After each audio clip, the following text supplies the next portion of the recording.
ওনার শারীরিক অবস্থা আমরা যেটা দেখলাম ওটা অত্যন্ত আশঙ্কাজনক।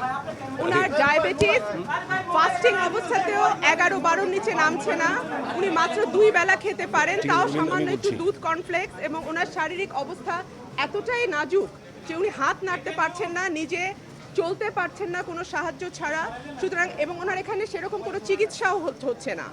ওনার বিশেষায়িত হাসপাতালে ওনার চিকিৎসা প্রয়োজন এবং আশু প্রয়োজন। ওনার যে বয়স এবং যে শারীরিক অবস্থা আমরা দেখলাম, সত্যি সেটা অত্যন্ত দুঃখজনক। অমানবিকভাবে আজকে ম্যাডামকে বন্দি করে রাখা হয়েছে। সমস্ত শরীর তার অবশ, হাত পা চলতে পারে না, মাথার চুল আসতে পারেন না, বাথরুমে নিজে যেতে পারেন না, খেতেও পারেন না, সব কিছু তার সাহায্য নিতে হয়।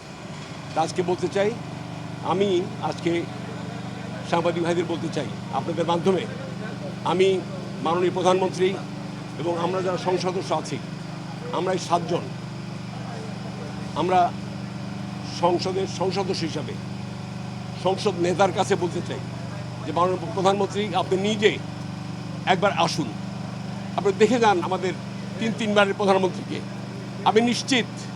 আমরা নিশ্চিত আপনি যদি নিজে এসে দেখে যান আমাদের 3বারের প্রধানমন্ত্রী বেগম খালেদাকে, আপনার মানবিক বোধ জাগ্রত হবে। আমি নিশ্চিত আপনার মায়া হবে।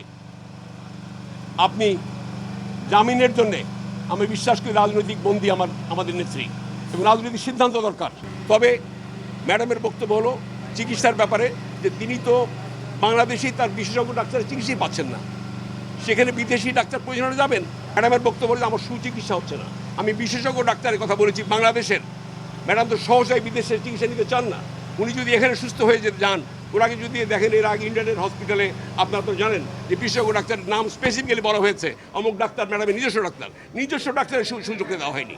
বিদেশ তো পরের কথা, বিদেশে লাগলে যাবেন ম্যাডাম, সেটা তো ডাক্তারের পরামর্শ আছে, ওনার নিজের পরামর্শ, নিজের সিদ্ধান্ত আছে, পরিবারের সিদ্ধান্ত আছে, আমরা বলতে পারি। অ্যাডমিশনে বেইল হয়ে যায়, সেখানে আজকে 18 মাসের উপরে এরকম শারীরিক অবস্থায় উনি কারাগারে বন্দী আছেন এবং ওনাকে পরিকল্পিতভাবে, আমি স্পষ্ট ভাষায় বলছি, ওনাকে পরিকল্পিতভাবে মৃত্যুর দিকে ঠেলে দেওয়া হচ্ছে। এবং তার আজকের এই শারীরিক অবস্থার জন্য সরকার দায়ী। তাকে কোনো রকমের কোনো সুচিকিৎসা দেওয়া হচ্ছে না এবং তার অবস্থা যদি কোনো অবনতি হয়, যেটা হয়েছে, তিনি নিজে কোনো কাজ এখন করতে পারেন না, তার জন্য সম্পূর্ণরূপে সরকার